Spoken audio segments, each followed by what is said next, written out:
Hi there. So I previously made a video on some useful E-spots with some tips on how to target your E when going from base and from the alcoves to get a consistent and long E, which can be very useful in games. But there was a little problem in that I used this tree here and this rock over here for the blue to bottom E path.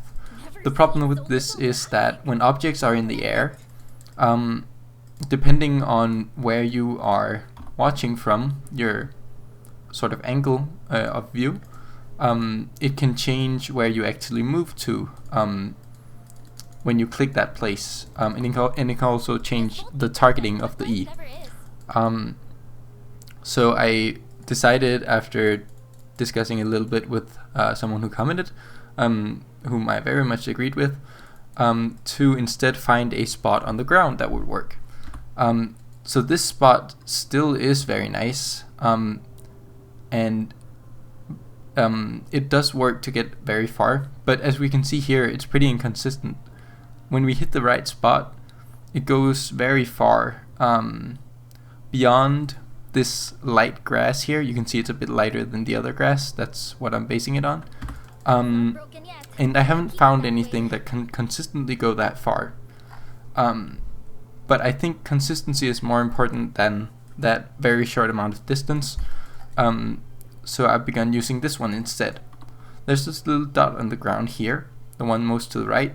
As long as you haven't gone all the way out here, you can definitely see it, and it doesn't change the targeting as long as you can see it.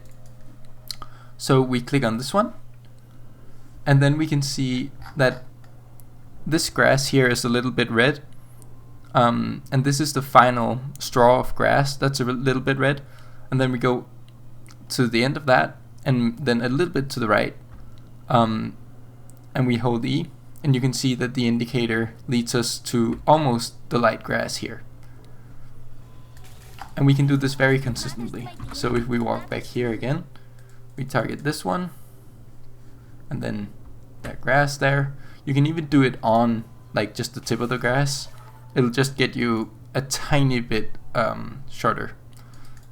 So I recommend doing it a little bit to the right of the grass, but you can do it either way you prefer. One thing that shows how consistent this is that if you hold E here, you can move it around here in a decently big range without it disappearing. So if you go down, it messes it up, and if you go up, it messes it up. But as long as you stay relatively close to here and move horizontally, it's completely fine to move it a bit, and it'll give almost the same result. Mistakes made or lessons learned.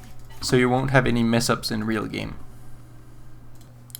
Great, I hope you enjoyed the video and that this was helpful, and have a good time playing Zeri.